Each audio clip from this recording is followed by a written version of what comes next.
Hello everyone, I'm Yalsari. Welcome to this watercolor Robin tutorial. This tutorial is tailored for all those watercolor artists who paint in a realistic style and want to improve their skills by developing restraint to avoid overworking their paintings. Here's the color study I did in my sketchbook. You can see the toes are missing. And here in the final painting, I have applied masking fluid on the cloth. So I'm starting by applying a very good glaze of water, abundant water but no puddles, all over the bird except the eyes, the tail feathers and the branch. Now I'm taking a milk-like consistency of cadmium yellow and applying it all over the bird's gestal area and all those areas which look lighter and more luminous in the reference image.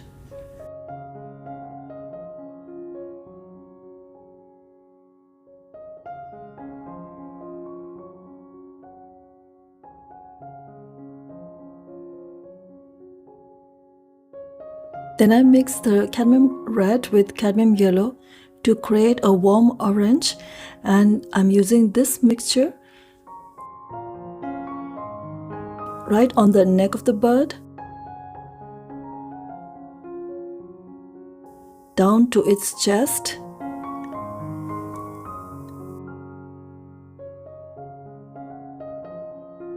the consistency is milk-like.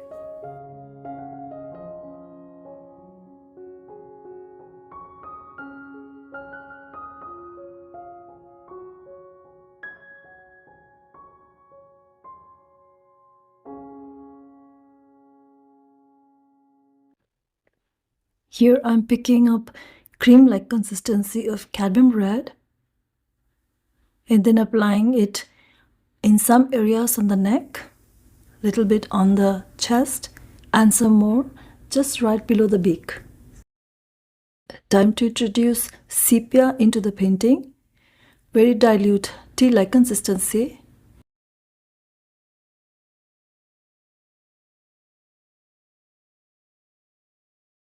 This area right under the wings is a shadow area and this needs to be darker.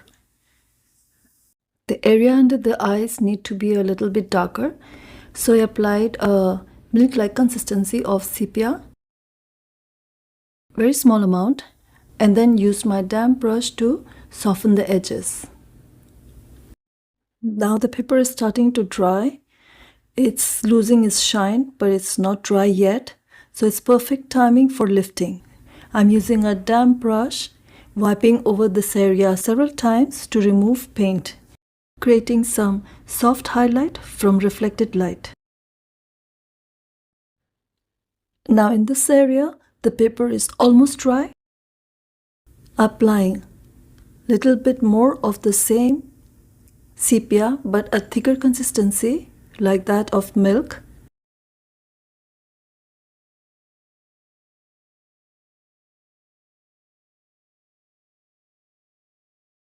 And then use my brush to create some details on the wings. Coming back to this area before the paint is completely dry. So I have damp brush, no paint on it, and I'm using it to soften the edges. Here I see a darker area right under the belly and where the leg starts. So I'm applying a almost cream-like consistency, little lighter maybe, of sepia. And since I have creamy sepia on my brush, I used it for the shadows under the wing area as well. So once that is done, then I dipped my brush in water to remove the excess paint. And with this damp brush, I softened the edges.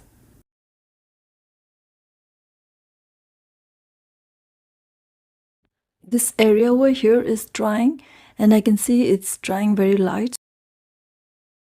So I'm going to reinforce some color by applying a little bit of cadmium yellow, cadmium orange in places to boost the intensity.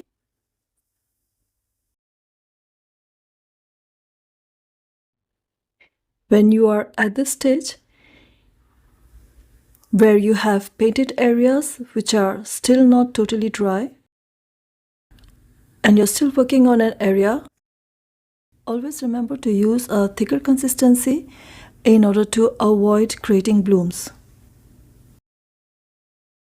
Now let's paint those beautiful tail feathers. For this I'm using the wet on wet again. I'm applying a good glaze of water first, and then with my size 2 brush, then I started adding some sepia on all of the tail feathers, and then I took some more of milk-like consistency of sepia and applied it at the base of the tail feathers and also on the tip of the tail feathers.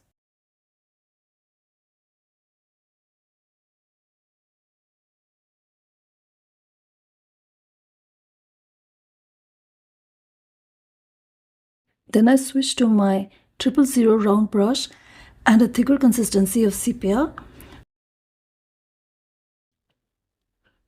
to darken a little bit more all those areas where the feathers are overlapping.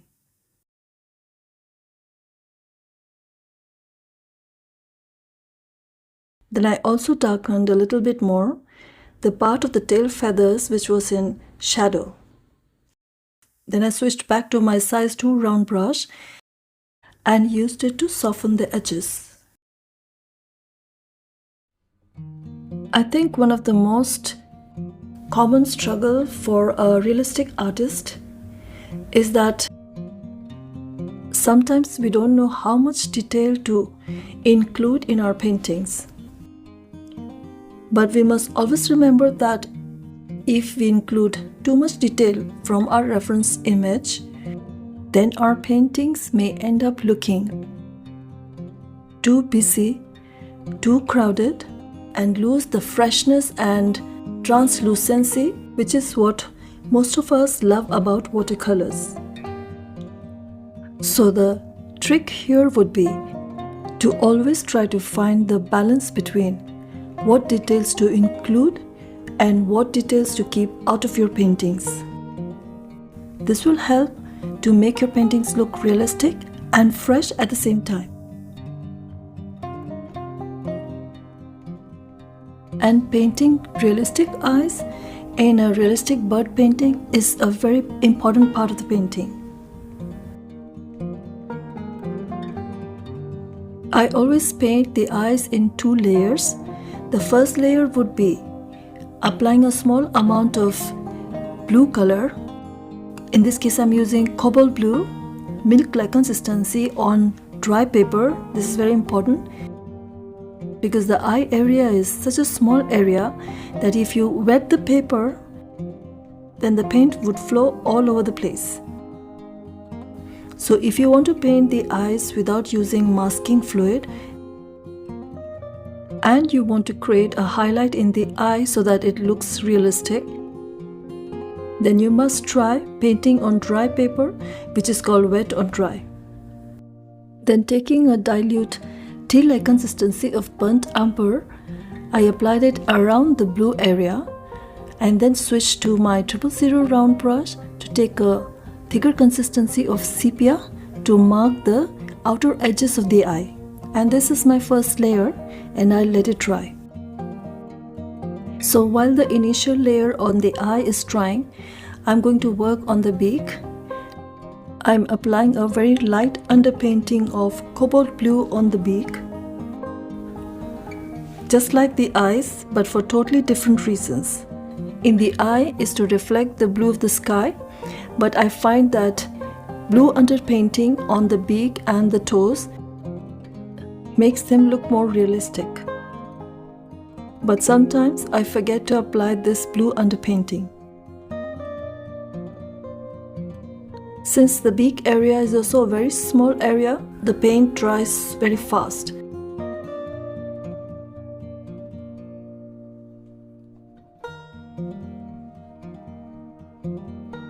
Now I'm using a 000 round brush and thicker consistency of sepia to paint the rest of the beak.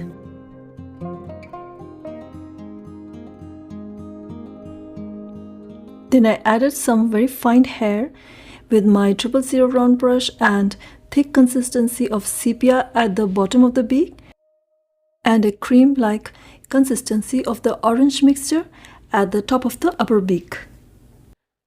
Now that the first layer on the eye was dry, I came in with a thicker consistency of sepia, which looks like black, and my 000 round brush to paint the iris.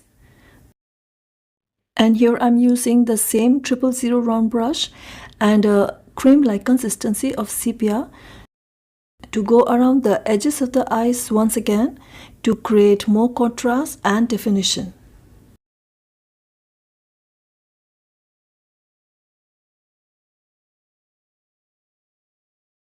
I'm removing the masking fluid on the toes, and I forgot to do the blue underpainting and directly went with sepia. On the claws, it's a thicker consistency, more like cream-like consistency, and on the toes, it's milk-like consistency.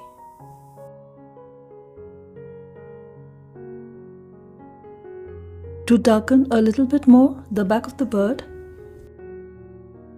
I applied a bit of milk-like consistency of sepia and softened the edges. Now let's paint the cast shadow created by the branch on the bird's body. So for this, I'm using a milk-like consistency of sepia and applied it very close to the branch and then used a damp brush to soften the edges. Now to create a very small amount of details on the wings, first I applied a milk-like consistency of sepia underneath and applied the same milk-like consistency of sepia to some other lines on the wings to give more definition, but not too much. Now to make the branch look more 3D, we must paint some shadow on one side of the branch. So I'm using milk-like consistency of burnt umber only on one side and used my damp brush to soften the edges. And here's the finished painting. Thank you very much for watching this video. Please like, share and subscribe if you haven't already. I will see you next week with a new tutorial. Bye for now.